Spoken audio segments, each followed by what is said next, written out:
Livro de Mateus, capítulo 24, do versículo 1 ao versículo 14, na versão da minha Bíblia, diz assim: E quando Jesus ia saindo do templo, aproximaram-se dele os seus discípulos para lhe mostrarem a estrutura do templo. Jesus, porém, lhes disse: Não vedes tudo isso? Em verdade vos digo que não ficará aqui pedra sobre pedra que não seja derrubada. E estando assentado no Monte das Oliveiras, chegaram-se a ele os seus discípulos em particular, dizendo: Dize-nos, quando serão essas coisas e que sinal haverá da tua vinda e do fim do mundo? E Jesus respondendo disse-lhes: Acautelai-vos que ninguém vos engane, porque muitos virão em meu nome dizendo: Eu sou o Cristo, e enganarão a muitos. E ouvireis de guerras e rumores de guerras.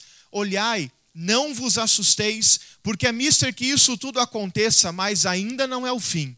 Versículo 7.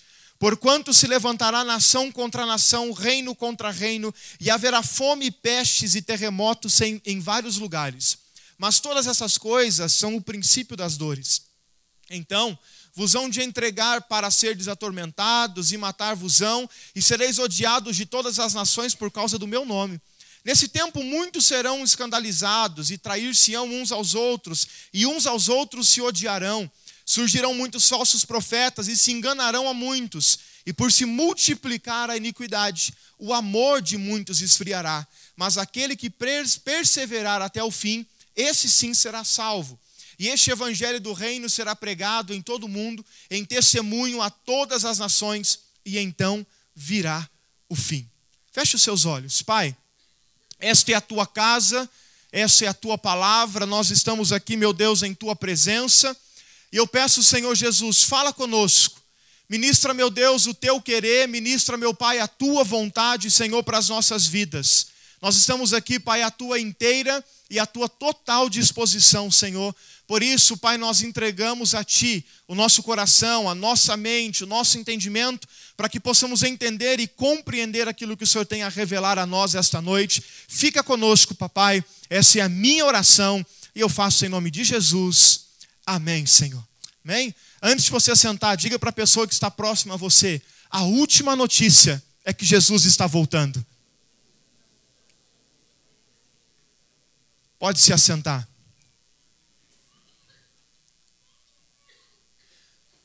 Meus irmãos, a última notícia saiu no noticiário.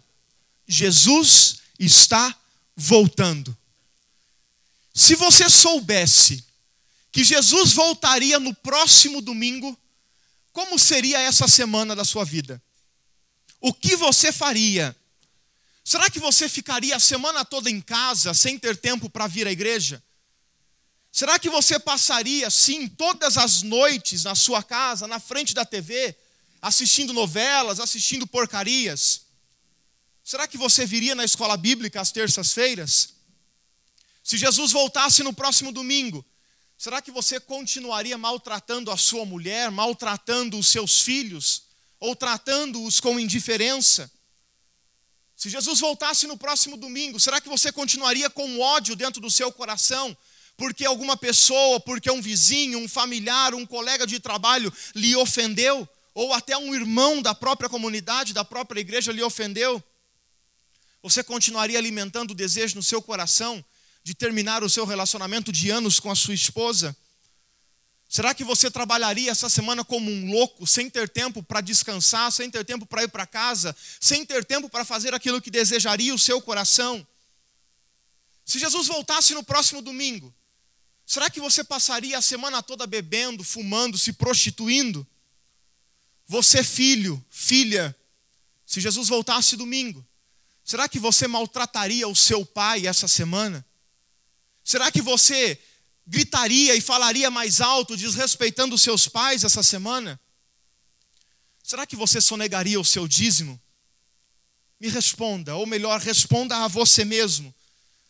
Se você soubesse que Jesus voltaria no próximo domingo, você continuaria adiando a decisão em aceitar esse Jesus e descer as águas do batismo? Eu posso imaginar que aconteceria diferente. Eu acho que a nossa igreja estaria lotada e o povo exigiria culto de domingo até o próximo domingo. Se Jesus voltasse no próximo domingo e nós tivéssemos essa certeza, essa convicção, meu irmão, nós teríamos que ter batismo todos os dias aqui na nossa igreja, porque você não deixaria para amanhã o seu batismo. Com certeza, a última coisa que você deixaria de fazer era ficar em casa assistindo televisão ou perdendo tempo com coisas fúteis na vida.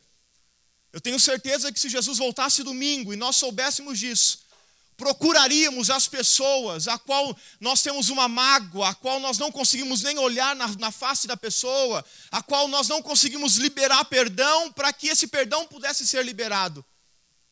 Com certeza muitos esposos tratariam melhor a sua esposa durante essa semana, sabendo que Jesus voltaria no próximo domingo. Muitos pais trabalhariam menos para dedicar mais tempo à educação dos filhos, para dar mais carinho, mais afeto, mais amor aos filhos.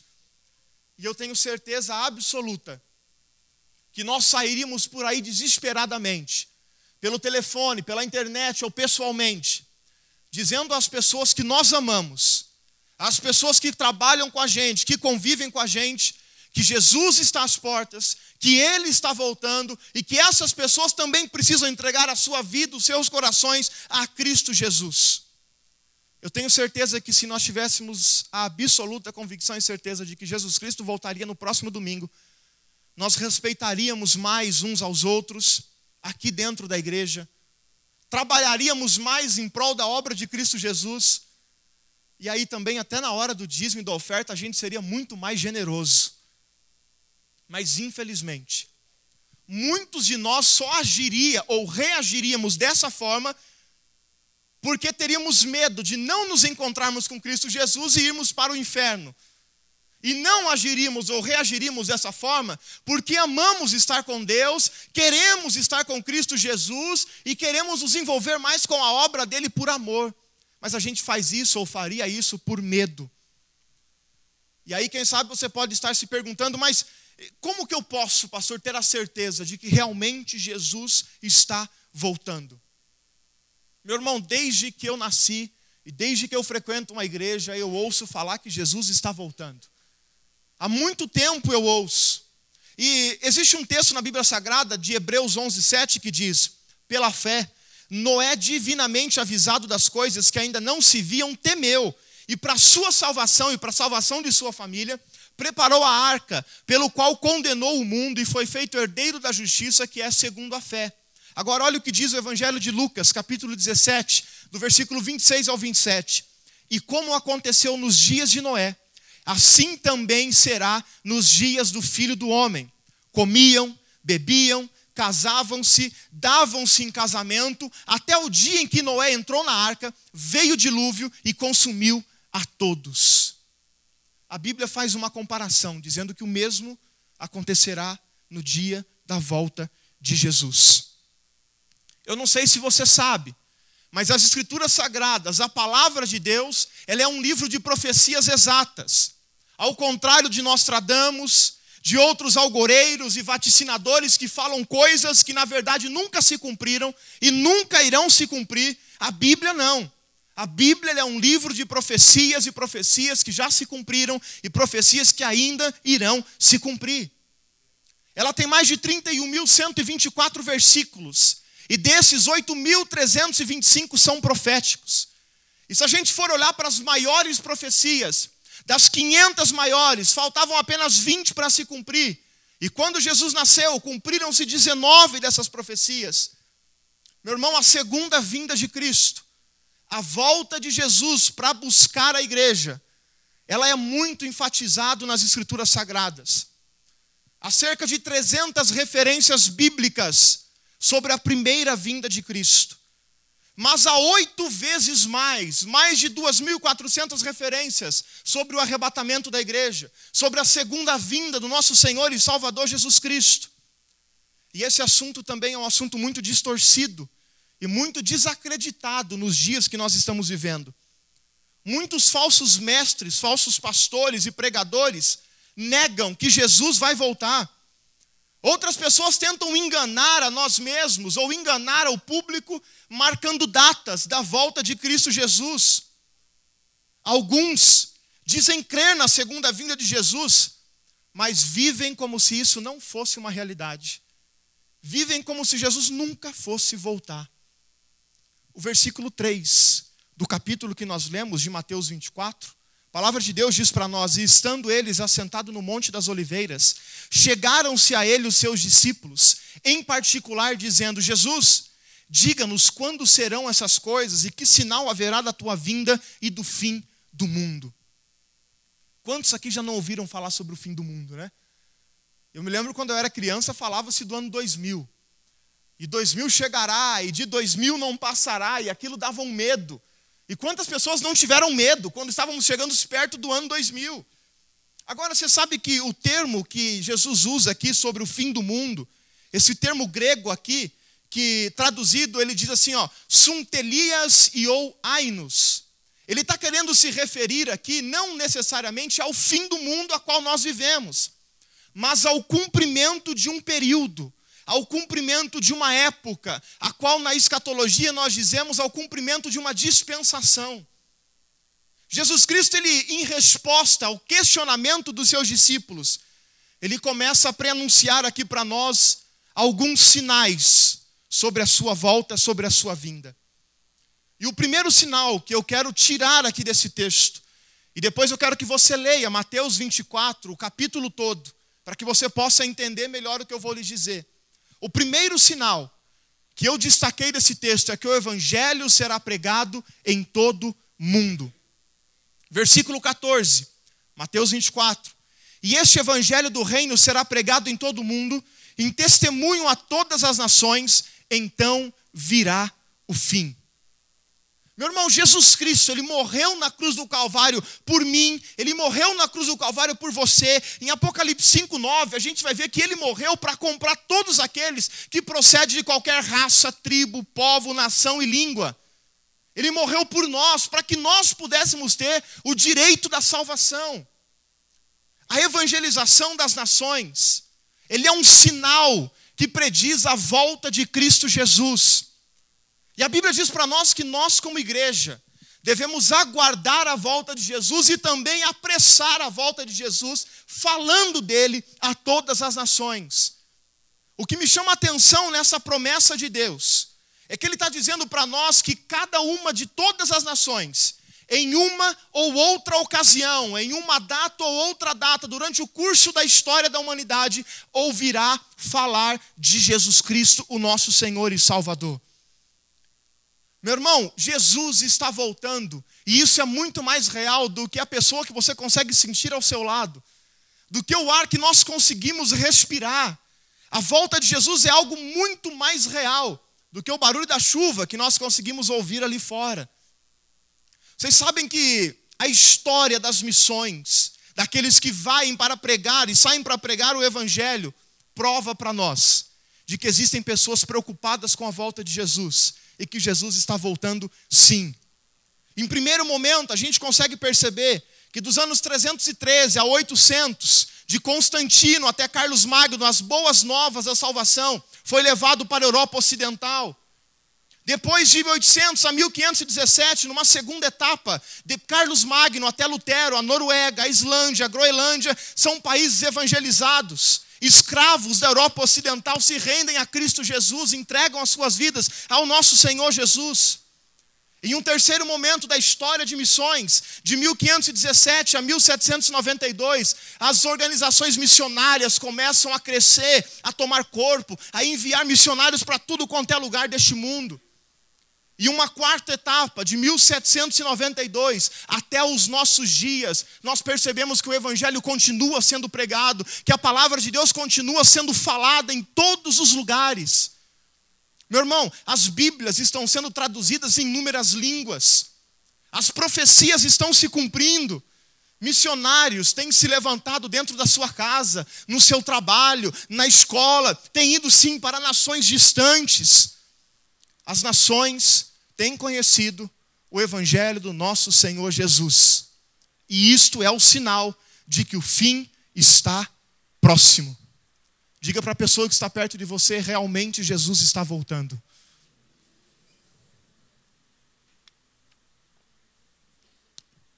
O segundo sinal que eu destaco nesse texto são os falsos cristos. E se a gente for olhar pelas Escrituras Sagradas, este é o primeiro sinal que Jesus Cristo apontou nesse texto que nós lemos aqui esta noite. O surgimento de falsos profetas, de falsos cristãos, de falsos pastores, de falsos irmãos, pregando e promovendo o evangelho nesses últimos dias que nós estamos vivendo. Gente, nós estamos vivendo aqui o momento do ressurgimento do antigo gnosticismo, de um evangelho barato, de um evangelho que está sendo vendido às gôndolas das igrejas a troco de centavos. A segunda vinda de Cristo Jesus vai ser precedida pelo abandono da fé. O engano vai tomar posse das pessoas. Novas seitas, novas heresias, novas igrejas, doutrinas estão se multiplicando. Haverá falsos profetas, falsos cristos, falsos milagres. A gente vive hoje uma explosão de falsa religião. Hoje nós conseguimos encontrar qualquer igrejinha e qualquer porta aberta com doutrinas diferentes, pregando aquilo que eles acham ser o melhor. Sem falar do islamismo, que domina mais de 1 milhão de pessoas, 1 bilhão. O catolicismo romano, também com bilhões de seguidores. O espiritismo kardecista e outros afro-brasileiros que proliferam-se, crescem a cada dia. Sem falar nas grandes religiões orientais, o budismo, o hinduísmo, que mantém milhões de pessoas aprisionadas numa cegueira espiritual. E falando-se das nossas igrejas, a gente percebe os desvios teológicos que temos hoje, com o liberalismo, misticismo, sincretismo. Existem igrejas vivas, mas mortas na Europa, na América, no Brasil. Igrejas que estão aprisionadas no misticismo. Para você ir até Jesus, ou para você receber uma bênção, você tem que comprar isso, tem que comprar aquilo, tem que fazer um sacrifício nessa área, tem que tirar aquilo que é seu para dar para as outras pessoas, como se isso fosse o canal da nossa verdadeira salvação. O misticismo tem tomado conta das nossas igrejas hoje. A verdade está distorcida. A igreja está se transformando, sabe no quê, meu irmão? Numa grande empresa. O púlpito, num balcão de atendimento, numa praça de barganha. A presença de Deus numa troca de valores. O evangelho, um produto de consumo, e nós, meros consumidores. Nós estamos vivendo esse momento. Um terceiro sinal, a depravação moral. A Bíblia diz para nós que a iniquidade vai se multiplicar e o amor de muitos iria se esfriar. Meu irmão, nós estamos vivendo num mundo sem referência, perdido, confuso, sem baliza moral, sem ética. A família está se desintegrando cada vez mais. As instituições que antes eram respeitadas e conhecidas, hoje estão caminhando para a falência, sem valor algum. Existe um colapso dos valores morais e espirituais nos nossos dias. O índice de infidelidade conjugal está alarmante. Existe uma pesquisa que diz que o índice de divórcio já passa dos 50%. Meu irmão, o homossexualismo hoje é aplaudido. A pornografia se tornou um grande nicho, um grande mercado, uma indústria poderosa. O narcotráfico está afundando a vida dos nossos jovens, nas drogas, nessas químicas. Corrupção moral está presente nos palácios. As instituições estão desacreditadas, os parlamentos sem autoridade nenhuma. A corrupção religiosa está nos assustando. É alarmante. O sagrado está sendo vendido por coisa barata. Aquilo que é divino está sendo deturpado e repassado a nós. Meu irmão, a depravação moral pode ser vista na revolução sexual, pensando no homossexualismo, na infidelidade, na falta de freios morais. A gente pode perceber a depravação moral na rendição às drogas, a dissolução da nossa família, o divórcio entre os pais e filhos, pais e pais, a violência urbana. A cidade está se tornando perigosa para a gente viver, para a gente morar. E sem se falar na solidão. Mesmo vivendo no século da comunicação, muitos de nós somos pessoas solitárias. Temos acesso à internet, acesso a redes sociais, mas muitos de nós somos pessoas solitárias. O quarto sinal que fala sobre a volta de Jesus, as guerras e os rumores de guerras. Olha o que diz o versículo 6 desse mesmo capítulo. E ouvireis falar de guerras e rumores de guerras. Olhai, não vos assusteis, porque forçoso é que assim aconteça, mas ainda não é o fim. Meu irmão, ao longo da história, tem havido 13 anos de guerra para 1 ano de paz. Desde o ano de 1945, depois da Segunda Guerra Mundial, o número de guerras tem aumentado vertiginosamente. Existem cálculos que dizem que nos últimos 100 anos, já morreram mais de 200 milhões de pessoas atingidas diretamente pelas guerras, sem contar as indiretas. As guerras estão tomando conta das nossas cidades. Segundo pesquisa da RIOR é uma instituição de pesquisa americana, ela disse que quase 50% dos cientistas do mundo, cerca de 500 mil, estão trabalhando, desenvolvendo, derramando o seu suor em pesquisas de armas de destruição. Quase 40% dos recursos das nações, meus irmãos, são colocados à fabricação de armas. Sabe que a gente fala de paz, mas se gasta muito mais com guerra do que com coisas que promovem a paz. Existe pesquisa que diz que a gente gasta mais de $1 trilhão por ano em armas e em guerras.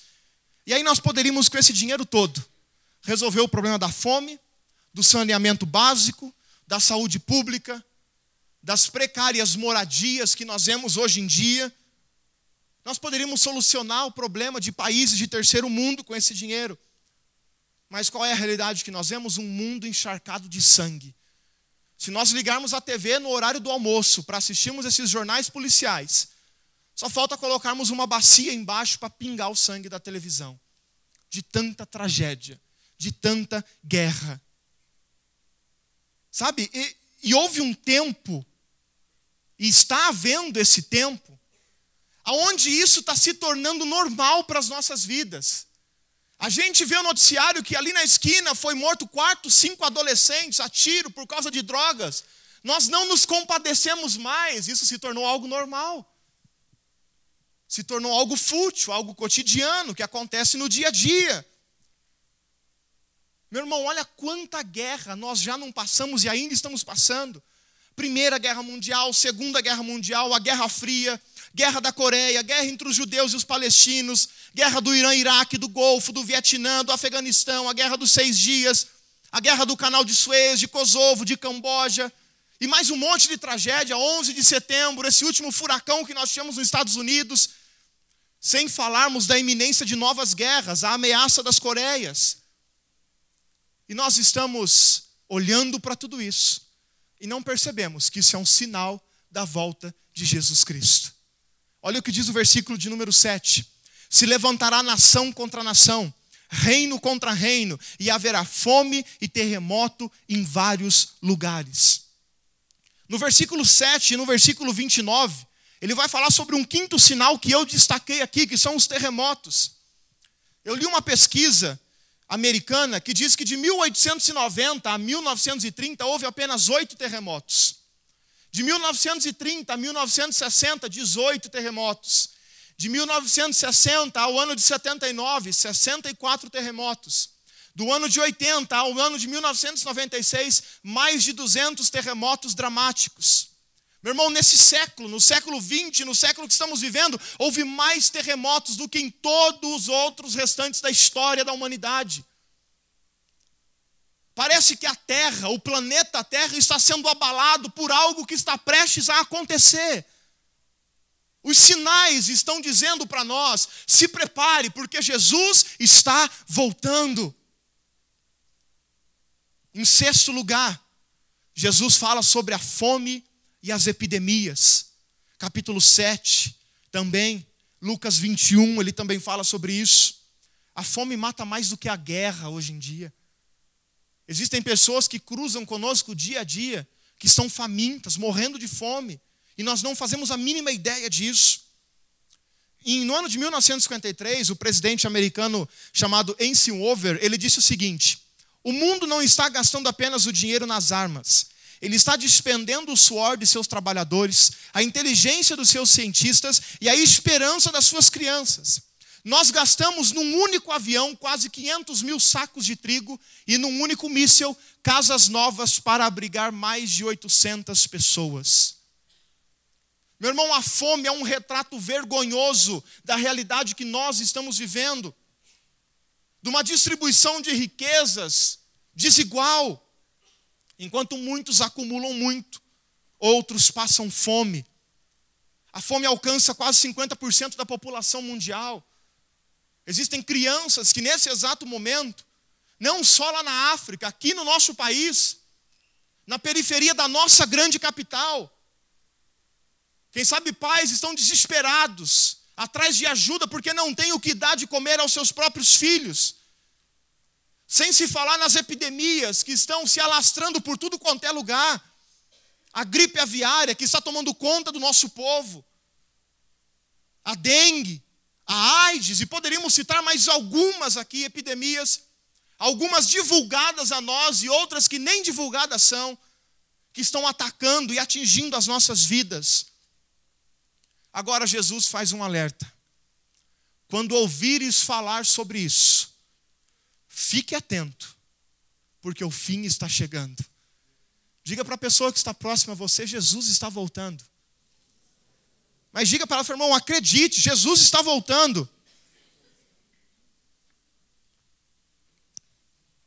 Meus irmãos, quando essas coisas começarem a acontecer, e na verdade já estão acontecendo, a gente deve saber de uma coisa, que está próximo o dia da nossa redenção. A figueira já começou a brotar. Os sinais já estão gritando aí fora que Jesus está voltando. O livro de Apocalipse mostra para nós que Deus não vai derramar o juízo das suas taças sem antes tocar a trombeta, sem antes que a igreja possa ser arrebatada. Ele está avisando para nós com os sinais: eu estou vindo, eu estou à porta, eis que cedo venho, estou vindo sem demora. Meu irmão, Ele prometeu que assim como foi para o céu, Ele vai voltar para me buscar e para buscar a igreja dEle. A Bíblia diz para nós que em breve Ele voltará. Não é algo demorado, é algo breve. Ele já está à porta. Os sinais da sua vinda estão apontando a nós. Meu irmão, a palavra de Deus não pode falhar. Pode passar o tempo, pode passar o céu, pode passar a terra. Ele diz: a minha palavra não vai falhar e a minha palavra não vai passar. Prepare-se, meu irmão, para ter esse encontro sublime com o Senhor Jesus Cristo. Essas tragédias que nós estamos vivenciando aí não é por um acaso. Não é porque Deus se esqueceu de ser bom. Não é porque Deus está castigando a humanidade. É cumprimento da volta de Jesus. É os sinais que estão dizendo para nós que Jesus está voltando. Agora ninguém pode decifrar esse dia. Ninguém sabe que dia é esse. Só pertence a Ele. Sabe que os discípulos perguntaram a Jesus, e olha a resposta de Jesus: não vos compete saber o tempo ou a época que o Pai reservou para a sua exclusiva autoridade. Meu irmão, daquele dia em que a trombeta vai soar, os céus se abrirão, Jesus descerá até as nuvens, os mortos ressuscitarão primeiro, nós, a igreja viva, encontraremos com Ele nos ares. Ninguém sabe o dia, ninguém sabe a hora, ninguém sabe o mês, ninguém sabe o ano, ninguém sabe qual será a geração, mas de uma coisa sabemos: isso está próximo, Ele está voltando. Aqueles que tentam deduzir este dia, meu irmão, eles estão cometendo um grave erro. Agora, erro maior ainda comete nós, que não sabemos o dia, que não sabemos a hora, mas vivemos desapercebidos. Vivemos como se esse dia nunca fosse chegar. Vivemos como se essa história não passasse de um gibi, de uma história em quadrinhos. Quando Jesus voltar, meus irmãos, homens estarão desatentos, como na geração diluviana. Como naquele texto que eu li para vocês no início da nossa mensagem. Quando Moisés estava construindo a arca, o povo achava que ele era louco, que ele era doido. Porque afinal a vida estava continuando, a vida era normal. Como que pode falar que de repente iria acabar tudo? Mas a Bíblia diz para nós, a palavra de Deus diz para nós, que durante aquela chuva, aquele dilúvio, aquele homem construiu aquela arca, as portas se fecharam e o fim chegou. A Bíblia faz uma comparação com os nossos dias. A gente vai estar entregue aos nossos próprios interesses, sem nos apercebermos do dia e da hora. Comer, beber, casar, dar-se em casamento, não são coisas más, meus irmãos, fazem parte da nossa rotina e nós precisamos fazer isso. Mas o interessante é que viver a vida sem se aperceber que Jesus está prestes a voltar é viver como aquela geração diluviana, porque o dilúvio chegou e pegou todo mundo de surpresa. Ninguém estava preparado. Muitos de nós hoje estamos comprando, vendendo, casando, viajando, descansando, jogando, brincando, pecando, e vão se passando os dias, e a gente vai continuar vivendo desapercebido até o dia em que algo vai acontecer, aonde nós daremos falta de algumas pessoas ao nosso lado. E aí nesse dia já vai ser tarde demais. Porque afinal, meu irmão, não há nada de mal em continuar fazendo o que estamos fazendo. Em continuar comprando, vendendo, trabalhando, se alimentando, gozando a vida. O erro está em desfrutarmos dessa vida que Ele nos permitiu, sem percebermos que a qualquer momento Ele pode voltar. E muitos de nós corremos um sério risco de não estarmos preparados. E naquele dia será tarde demais para se preparar. Naquele momento já não haverá mais uma outra chance. A Bíblia diz para nós que haverá apenas 2 grupos: os que irão desfrutar das bodas do Cordeiro, do tribunal de Cristo lá nos céus, e os que ficarão aqui na terra para a grande tribulação. 2 estarão no campo, um será levado, o outro será deixado. É disso que a Bíblia está dizendo. 2 pessoas estarão trabalhando no moinho, uma será deixada, a outra será tirada.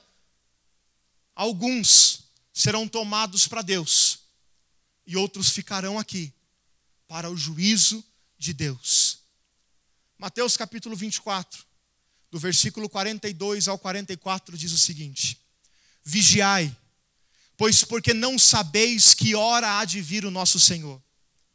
Mas considerai isso: se o pai de família soubesse em qual vigília da noite o ladrão viria para atacar a sua casa, ele vigiaria e não deixaria minar a sua casa. Por isso estai vós apercebidos também, porque o Filho do Homem há de vir a hora em que não penseis.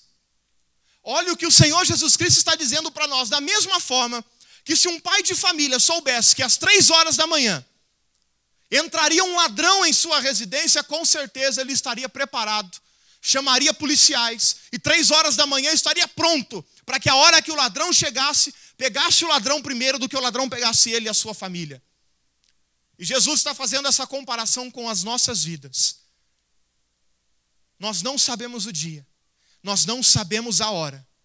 Ele virá numa hora que a gente menos espera, que a gente menos pensa. Meu irmão, a ordem, existe uma palavra de ordem de Jesus para nós essa noite: vigiai. É o que diz a primeira palavra do versículo 42. Vigiai, porque nós não sabemos o dia e nós não sabemos a hora que há de voltar o nosso Senhor Jesus Cristo. E esse dia será como um ladrão. Ele vem de surpresa, sem aviso prévio. Nenhum ladrão avisa: às 3:30 da tarde você vai estar lá no calçadão da 15, eu vou te assaltar, em tal esquina. Pode passar por lá que eu vou te assaltar. Nenhum ladrão faz isso. E a Bíblia compara essa atitude de um ladrão com a atitude surpresa do nosso Senhor Jesus Cristo. Nós não sabemos o dia, nem a hora, mas nós precisamos viver como se esse dia e se essa hora fosse o agora e não o amanhã. Meu irmão, naquele dia, aqueles que estão andando nas trevas serão apanhados de surpresa. Nós que estamos andando na luz também seremos apanhados de surpresa. Agora nós devemos viver uma santa expectativa dessa segunda vinda do nosso Senhor Jesus Cristo, orando sempre, vigiando sempre, dizendo Maranata, ora vem Senhor Jesus, porque eu estou pronto. Pode vir Jesus a qualquer momento, quer seja de madrugada, às 3 horas da tarde, a hora do meu cafezinho, a hora de uma reunião com a secretária. Pode vir em qualquer momento Jesus, porque eu estou pronto. Isso precisa estar vivo dentro do nosso coração.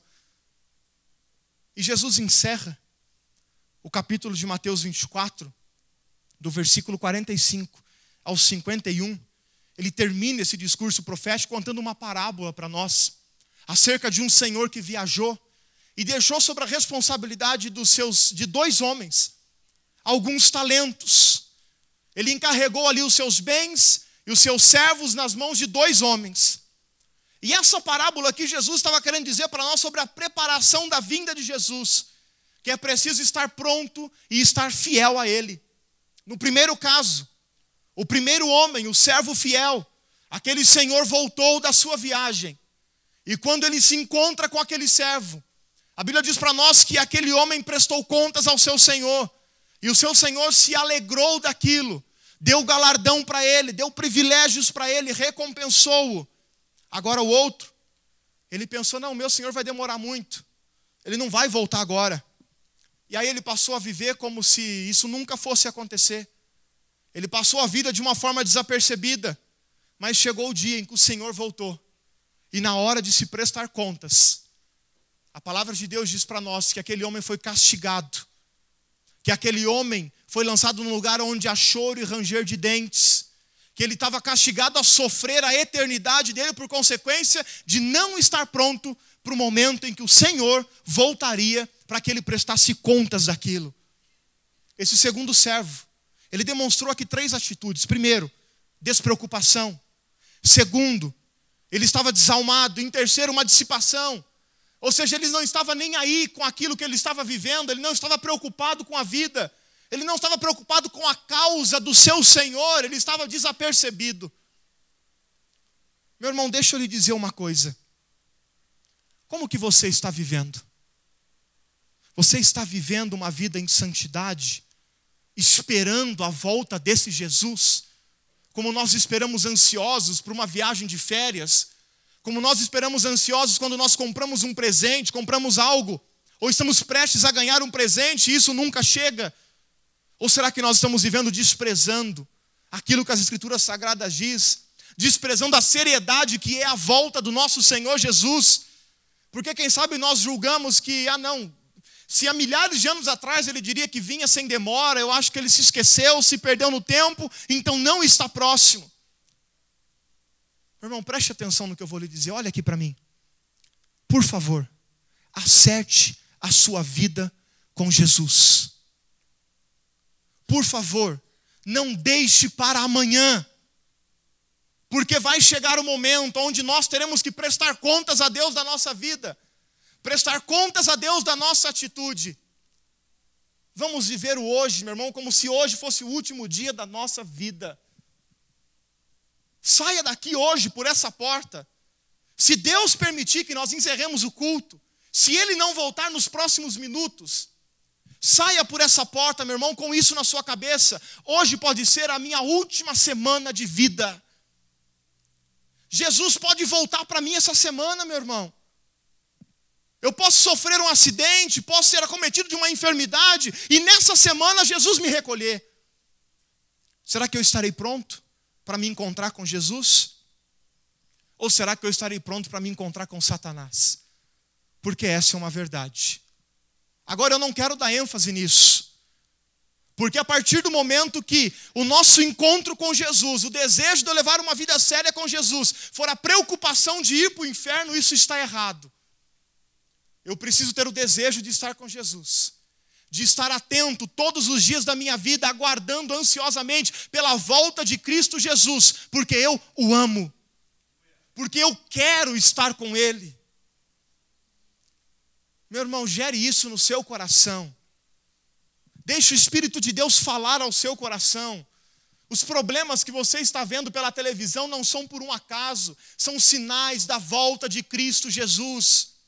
As catástrofes que nós temos visto, atingindo pessoas que nós conhecemos, seres humanos como eu e você, não são por um acaso, são sinais que predizem a volta do nosso Senhor Jesus Cristo. E aí fica uma pergunta a nós: como está a nossa vida? Como está o nosso relacionamento com esse Jesus? E se Jesus voltar agora? Para onde iremos? Não haverá segunda chance. Com a atuação do Espírito Santo de Deus não haverá segunda chance. E na hora da volta de Jesus não haverá tempo hábil para nós olharmos para dentro de nós, assumirmos que somos falhos, errantes, pecadores, aceitarmos esse Senhor Jesus, descermos as águas do batismo e levarmos uma vida séria ao lado de Cristo Jesus. Meu irmão, viva o hoje, como se hoje fosse a última esperança, como se hoje fosse o último dia de vida concedido pelo Senhor Jesus a nós. Saia daqui pensando que esta semana pode sim ser a sua última semana de vida, mas não saia triste e preocupado, saia alegre, porque se for a sua última semana de vida, a morte não será o nosso fim, será o passaporte para a nossa moradia eterna com Cristo Jesus. O fato de nós deixarmos de viver a existir aqui nessa terra não significa, meu irmão, ser o nosso fim. Nós estamos voltando para nossa casa, estaremos voltando para o nosso lar, ao lado do nosso Senhor Jesus, que nos ama tanto, que morreu na cruz do Calvário por mim e por você. Meu irmão, não jogue isso na lata do lixo. Queira estar ao lado desse Jesus.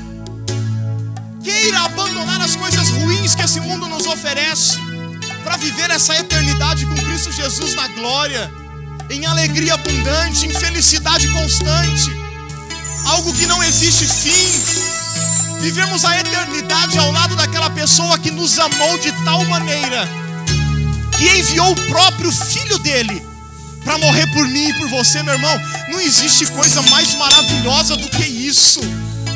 Eu tenho sonhos, eu tenho planos para minha vida, para minha esposa, para minha família, mas se Jesus voltar para mim hoje, eu vou para o céu com alegria. Os meus sonhos, meus planos ficarão para trás, porque não existe nada que possa ser mais gratificante à minha vida do que estar ao lado daquele que me amou primeiro, do que estar ao lado daquele que desceu do céu dizendo: olha, eu estou aqui como homem para provar para você que eu sofri, que eu padeci e eu venci. Então você vai sofrer, você vai padecer, mas você também será vitorioso em meu nome. A palavra de Deus diz para nós que Ele desceu lá nas profundezas do abismo, tomou das mãos do inferno a chave da morte e da vida, e esse poder está nas mãos dele. Meu irmão, queira, anseie dentro do seu coração estar ao lado de Jesus, viver ao lado de Jesus. E aí não importa mesmo saber o dia, não importa mesmo saber a hora, não se desespere com isso, não perca tempo com isso. Viva o hoje, com a certeza que hoje você pode estar ao lado daquele homem que morreu na cruz do Calvário por você, daquele que muitos ouvem nós pregarmos e falarmos e acham que é um mito, que é mais uma história. Mas queira eles acreditem ou não, eu não me importo.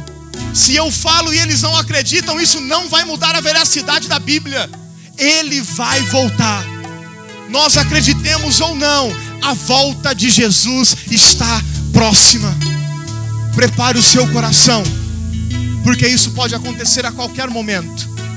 Prepare o seu coração, porque este momento maravilhoso de nos encontrarmos com Cristo nos ares está mais breve, está mais próximo do que a minha voz que vocês conseguem ouvir através dessas caixas de som, do que o ar que você consegue respirar, do que a pessoa que você está sentindo ao seu lado. Oh, meu irmão, quão maravilhoso será o dia em que todos nós estivermos juntos com Ele lá na glória, sem sofrimento, sem dor, sem desespero, sem preocupação, vivendo uma vida alegre, uma vida contente, desfrutando daquilo que Ele fez por nós na cruz do Calvário. Hoje, nesta noite, aqui na Quadrangular Jardim Virgínia, é ecoado uma última notícia: Jesus está voltando. Quero convidar você a se colocar em pé.